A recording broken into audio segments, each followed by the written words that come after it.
This principle represents the latest stage in the evolution of forms of human administration, an evolution that had its earliest beginnings in the birth of family life, the constitution of the city-state, and eventually independent and sovereign states.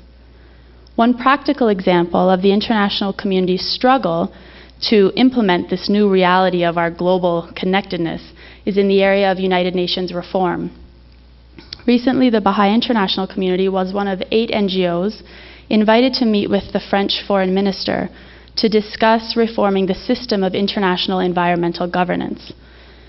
The international machinery currently responsible for the environment is unwieldy and underfunded. As you know, there's the United Nations Environment Program, and then there's a number of conventions that governments have negotiated and agreed to, and that have complex reporting mechanisms attached to them.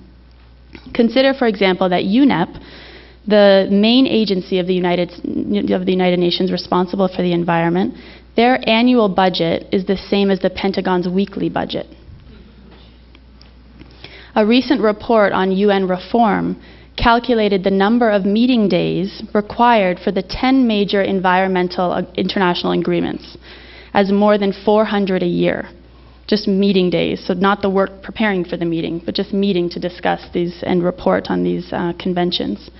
Developing countries are unable to cope with the extensive reporting and participation requirements of the current multilateral environment structure. The international governance system badly needs reform, yet there is great difficulty in finding the political and economic will to reform these institutions. So we feel this principle of international solidarity is also a very practical one. A recognition that the relationship between states is akin to the organs of the human body, each with its own responsibilities, yet with a larger purpose of contributing to the well-being of the whole, would profoundly transform decision-making concerning environment and climate change. This is basically the principle of common but differentiated responsibilities, a principle earlier enunciated. We know we have responsibilities to our own nations, but we also have a responsibility to the common good, which is a moral imperative but also a very practical one. The second principle I'd like to discuss is universal access to education.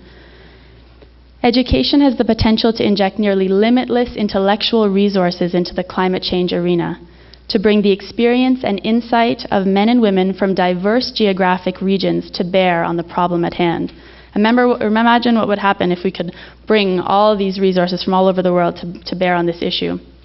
In order to do this, education programs should strive to develop an integrated set of capabilities: technical, scientific, artistic, social, moral, and spiritual, so that individuals can lead lives with meaning, can understand the relationship between individual choices and the effects on climate change, and can actively participate in the transition to a sustainable development pathway.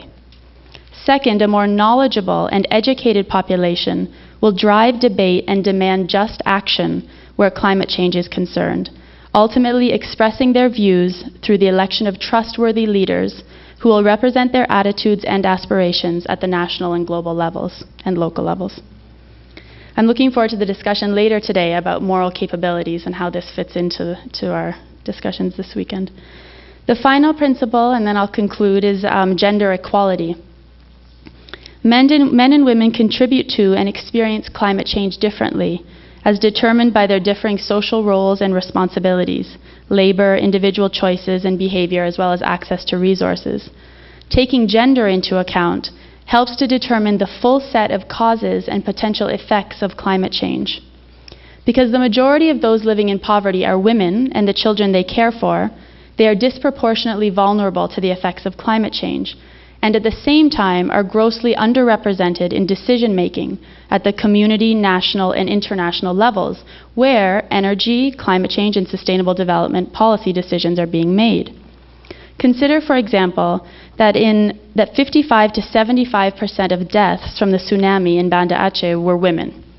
70% of the deaths during the 2003 European heat wave were women.